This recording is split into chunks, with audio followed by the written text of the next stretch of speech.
Sejak dilantik pada tanggal 20 Februari 2025, di awal kepemimpinannya, Gubernur Rahmat Mirzadi Jausal dan Wakil Gubernur Jihan Nurlela terus berupaya memperkuat peran sektor pertanian dalam mendukung ketahanan pangan dan peningkatan kesejahteraan petani melalui pemanfaatan teknologi dan berbagai inisiatif perbaikan infrastruktur jalan pertanian secara nyata telah diwujudkan.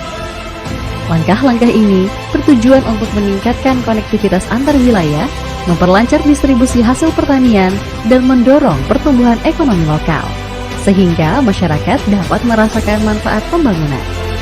Sebagai upaya mewujudkan pembangunan infrastruktur pertanian, pemerintah Provinsi Lampung meluncurkan program strategis melalui pengembangan instalasi pupuk organik cair di Mikroba Center Lampung, serta mengalokasikan anggaran lebih dari 10 miliar untuk bantuan alat pengering atau dryer.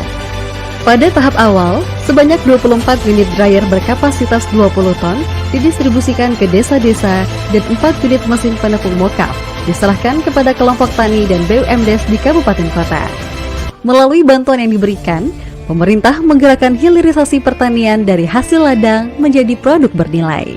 Selain itu, nelayan, petani, dan UMKM didorong naik kelas. Karena ekonomi daerah harus kuat dari akar rumput, bukan sekedar dari angka statistik. Tak hanya membangun dari desa, Gubernur juga membuka jalan ke dunia. Dalam kunjungan ke Provinsi Shandong, Tiongkok, terjalin kerjasama strategis di bidang smart farming, pariwisata, pendidikan, hingga teknologi penginderaan jauh. Hasilnya mulai terlihat di triwulan pertama 2025, ekonomi Lampung tumbuh 5,47% tertinggi di Sumatera.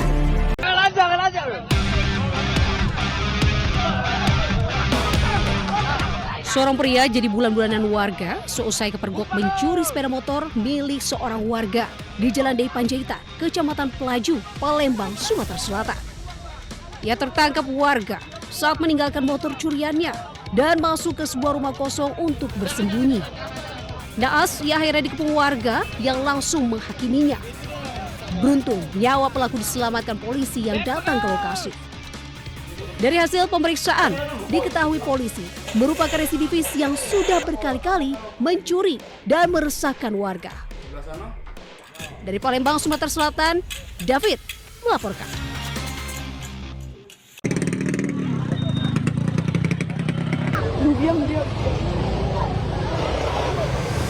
Merasa tertipu, ratusan pencari kerja mendatangi sebuah rumah milik pelaku di kawasan Pauh, Kota Padang.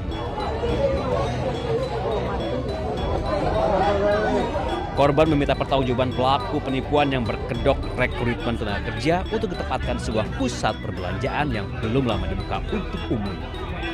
Namun sampai di lokasi, rumah dalam keadaan kosong.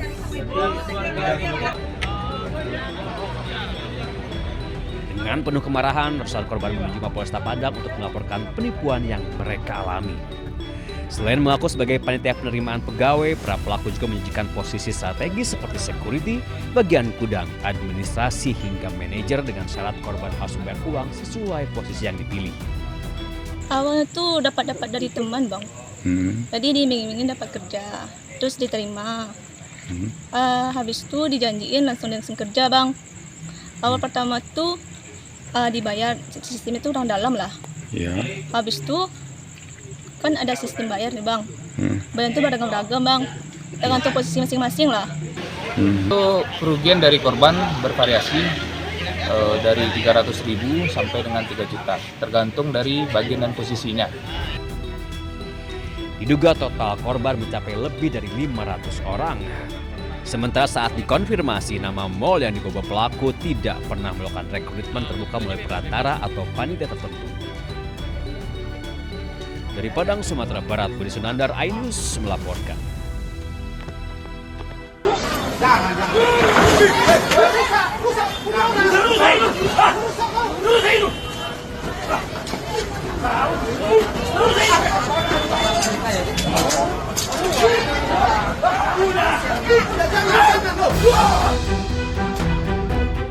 Video penertiban pengemis tunanetra oleh petugas gabungan dari Dinas Sosial, Satpol PP, dan Polres Pematang Siantar ini viral di media sosial.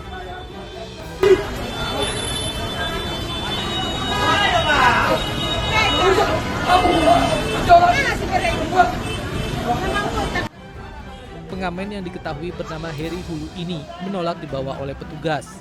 Saat petugas ingin mengangkatnya, Heri mengamuk memukul petugas. Wali Kota Pemantang Siatar mengaku telah berkomunikasi dan mengundang Heri ke rumah dinasnya.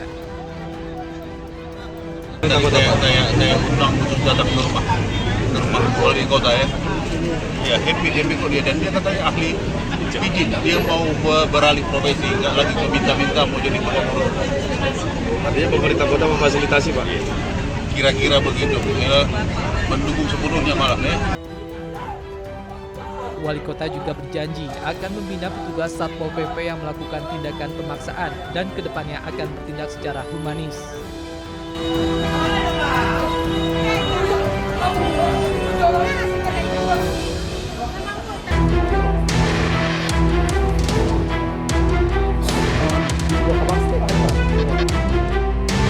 Marwis warga Jorong Galuh 2 Kecamatan Ampek Koto Agam Sumatera Barat menjadi korban penyekapan dan perampokan bersama istri dan mertua di rumahnya. Kawanan rampok yang diperkirakan berjumlah 3 orang itu menodongkan pisau dan menyekap ketiga korban di kamar. Pelaku kemudian menggasak perhiasan emas dan emas batangan seberat 1 kg, uang tunai 45 juta rupiah serta 1 unit sepeda motor. Diduga perampok masuk melalui dapur dengan mencongkel jendela sekitar pukul 2 dini hari. Setelah perampok kabur, korban mencoba membuka pintu kamar dengan obeng. Pengaruhan, bis sorongnya habis. Nah, setelah itu, awak dikuncikannya di kamar bertiga. Perhiasan, piti kontan. Perhiasan tuh lumayan lah, hampir sekilo. Kalau piti sampai 45 jutaan. Polisi kini tengah memburu pelaku yang diduga kabur ke arah Pasaman melewati Maninjau. Dari Agam Sumatera Barat, Wahyu Sikumbang melaporkan.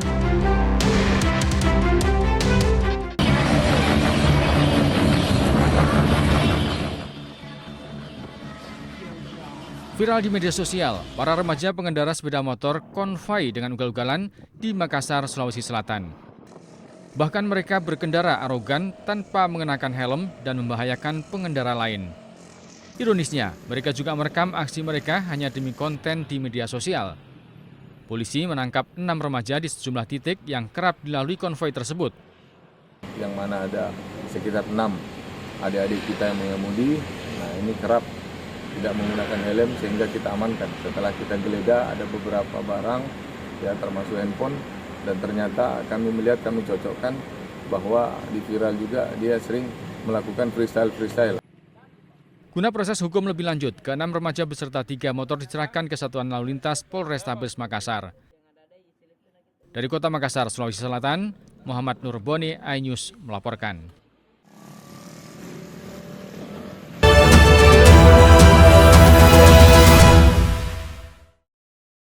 Update informasi terlengkap menuju prime time berkualitas bersama iNews. Selamat sore pemirsa, Sukatani, Ramadan, Takjil, Sahurnya, Hari Tua, Puasa. iNews sore setiap hari. Di iNews Room, Tahajud, Hotelnya, Kartu, Pembunuhan, Sritex. iNews Room setiap hari.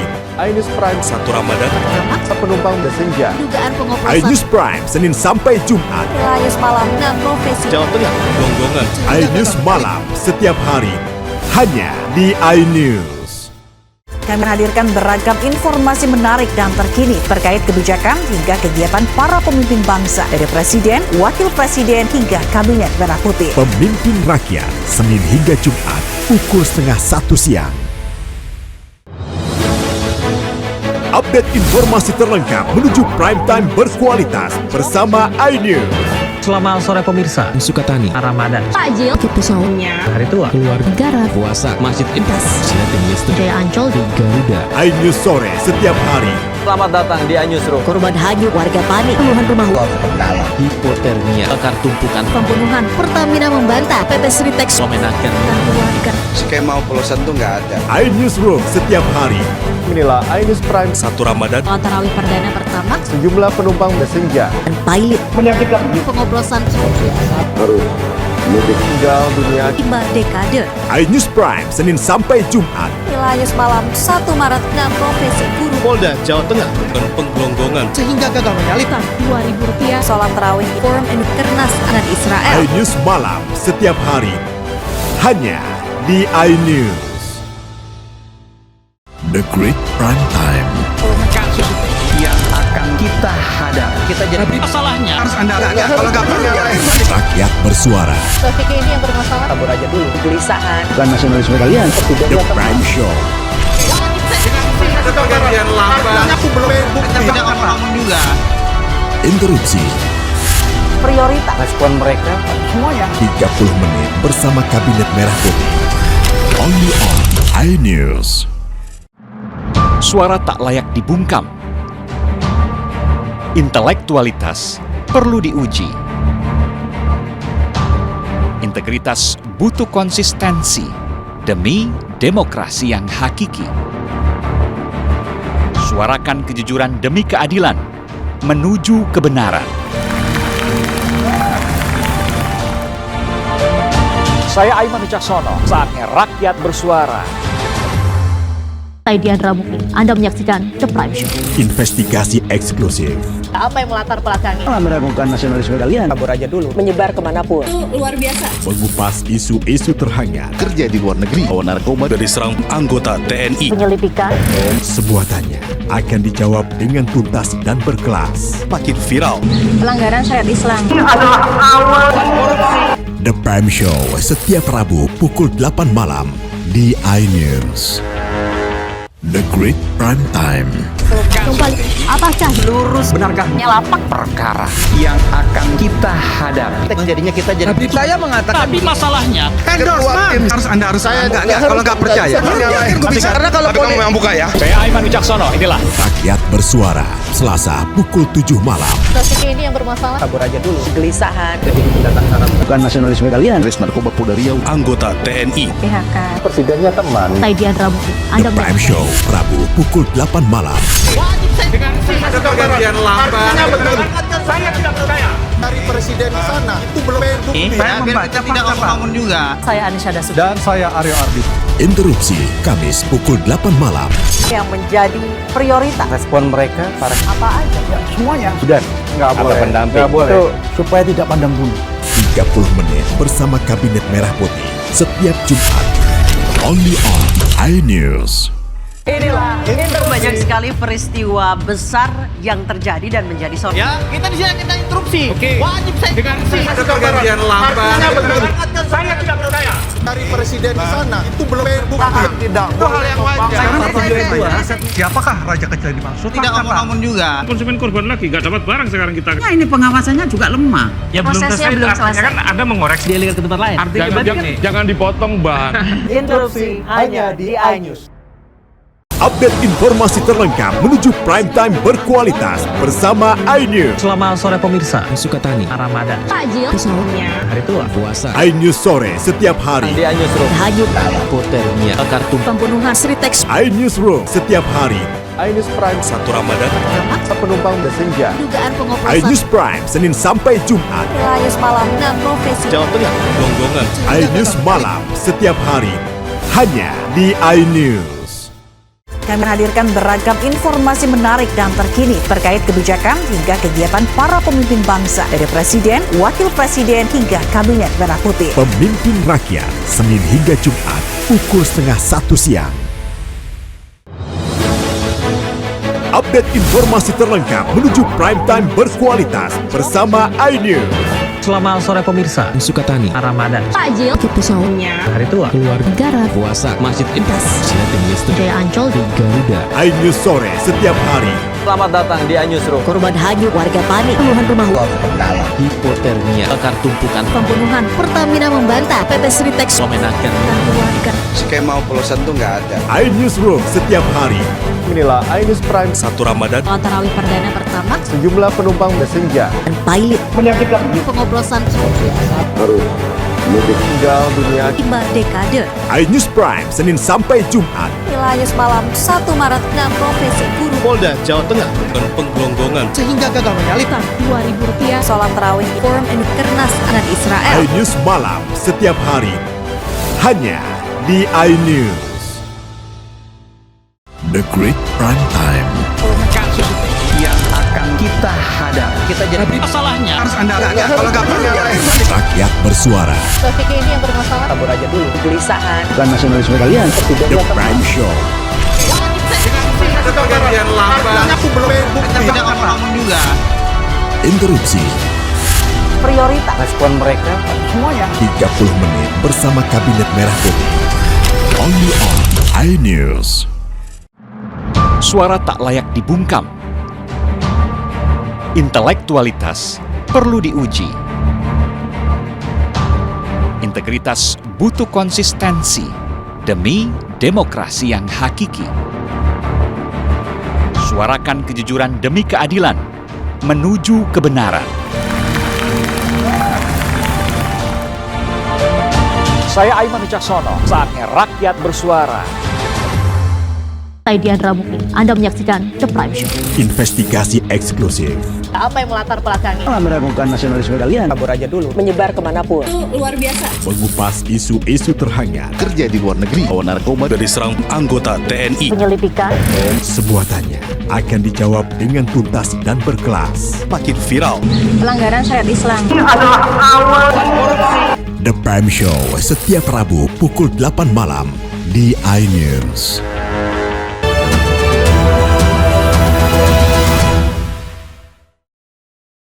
Saya di sini hadir bersama dengan Wakil Menteri Kebudayaan, Pak Haji Giring Ganesha. Menteri Kebudayaan Fadlizon memberikan klarifikasi terkait pernyataannya yang menyebut pemerkosaan massal tahun 1998 tidak ada buktinya dan hanya berdasarkan rumor yang beredar. Menurut Fadlizon, pernyataan tersebut bukan dalam rangka menyangkal keberadaan kekerasan seksual, namun menekankan bahwa sejarah perlu bersandar pada fakta-fakta hukum dan bukti yang telah diuji secara akademik dan legal. Fadlizon mengutuk dan mengecam keras segala bentuk perundungan dan kekerasan seksual terhadap perempuan. Ia juga menekankan bahwa saat kerusuhan tindak kejahatan ini memang terjadi, tetapi istilah massal tidak memiliki data yang konklusif. Fadlizon juga menyoroti secara spesifik perlunya ketelitian dan kerangka kehati-hatian akademik dalam penggunaan istilah perkosaan massal. Hal ini dapat memiliki implikasi serius terhadap karakter kolektif bangsa dan membutuhkan verifikasi berbasis fakta yang kuat. Sebelumnya, Fadlizon mengklaim peristiwa pemerkosaan massal tahun 1998 tidak ada buktinya dan hanya bersandar rumor yang beredar. Fadlizon menjelaskan rumor-rumor seperti itu tidak akan menyelesaikan persoalan yang ada. Tim Liputan iNews melaporkan.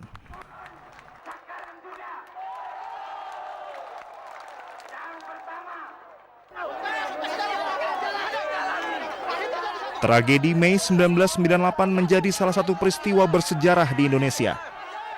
Sejumlah tanda tanya pun masih menyelimuti peristiwa bersejarah ini, salah satunya dugaan adanya ruda paksa massal dalam tragedi 1998. Untuk mengungkap fakta kerusuhan termasuk dugaan pelanggaran HAM berat, pemerintah membentuk tim gabungan pencari fakta tahun 1998. TGPF dibentuk melalui keputusan bersama 5 pejabat tinggi negara pada 23 Juli 1998, antara lain Menteri Pertahanan dan Keamanan, Panglima ABRI, Menteri Kehakiman, Menteri Dalam Negeri, Menteri Negara Urusan Peranan Wanita, dan Jaksa Agung. Hasil penyelidikan tim gabungan pencari fakta tahun 1998 mencatat sedikitnya 85 kasus kekerasan seksual, termasuk 52 kasus pemerkosaan yang terjadi selama kerusuhan. Temuan ini disampaikan langsung kepada Presiden B.J. Habibie dan menjadi dasar pengakuan resmi negara atas pelanggaran HAM terhadap perempuan. Salah satu tindak lanjutnya adalah pembentukan Komnas Perempuan melalui keputusan Presiden nomor 181 tahun 1998. Inilah rumah contoh rumah bersubsidi yang tengah dirancang pemerintah. Rumah bersubsidi ini hadir dengan 2 tipe. Yang pertama tipe 1 kamar tidur dengan luas bangunan 14 meter persegi dan luas tanah 25 meter persegi. Dalam rumah contoh ini, berisi ruang tamu yang menyatu dengan area dapur dan cuci, sementara di belakangnya merupakan kamar tidur yang menyatu dengan kamar mandi.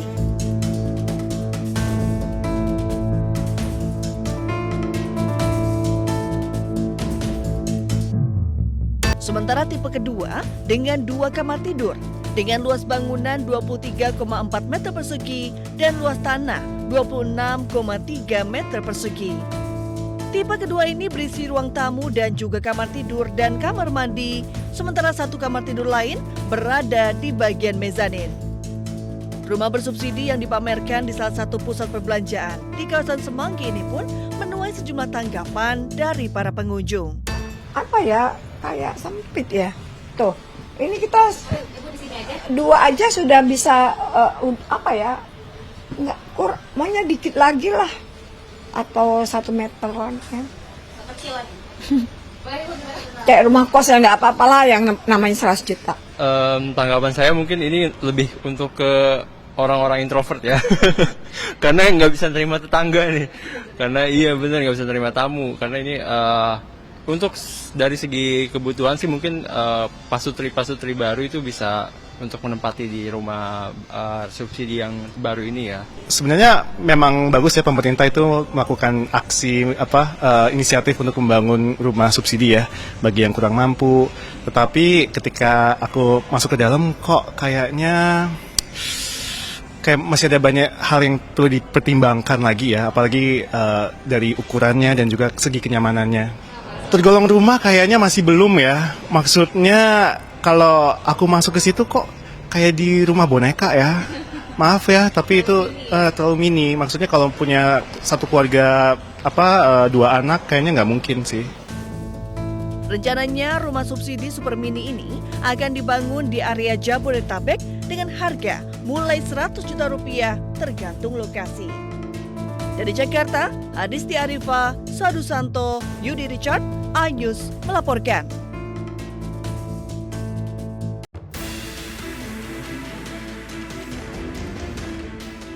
Dua balon udara yang melakukan penerbangan wisata dari Lembah Ilara mendarat keras di 2 lokasi berbeda pada hari Minggu waktu setempat. Balon udara yang mengangkut wisatawan asal Indonesia mendarat keras di dekat desa Goslukuyu di Provinsi Aksaray, Turki Tengah. Pilot balon udara tewas setelah terjatuh dari keranjang balon. Selain mengakibatkan pilot tewas, sedikitnya 12 wisatawan Indonesia terluka dan dilarikan ke rumah sakit. Sementara itu, balon udara kedua yang mengangkut wisatawan asal India mendarat keras di Beli Sirma dan mengakibatkan ke-12 wisatawan mengalami luka ringan. Diduga, kecelakaan terjadi akibat perubahan angin.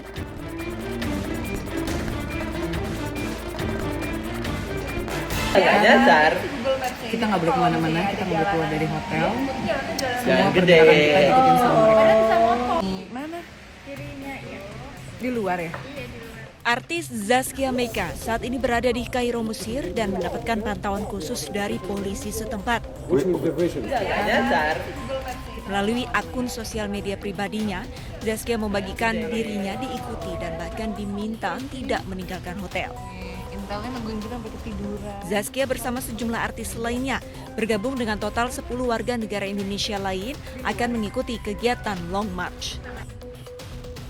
Namun dari hari pertama mereka tiba di Kairo, terdapat perlakuan yang cukup menegangkan diterima rombongan dari polisi setempat. 1 orang sempat dikerumuni 10 polisi untuk diminta keterangan. Ketiga kalinya dan saya lagi. Untuk itulah lo kita bawa tuh langsung dikasih kopi tuh langsung. Thank you brother. Gemeteran nggak? Parah, ini masih keringetan gua. Kan kena MC. Ya. Jadi lo diwawancara berapa polisi? Tadi rame banget, sekitar 10-an lebih. Dan yang terakhir dia ada kayak komandannya gitu. Paling sama bawa dahara. Zaskia Meka merupakan salah satu artis yang tergabung dalam 10 orang Indonesia terbang ke Kairo, Mesir. Mereka berangkat pada Kamis 12 Juni 2025 lalu untuk bergabung dalam konvoi Global March to Gaza, kontingen negara tetangga secara resmi. Rencananya, jika berhasil, mereka akan melanjutkan langkah bersama ribuan peserta lain menuju gerbang Rafah. 10 orang ini mewakili suara rakyat Indonesia dalam solidaritas kemanusiaan Palestina.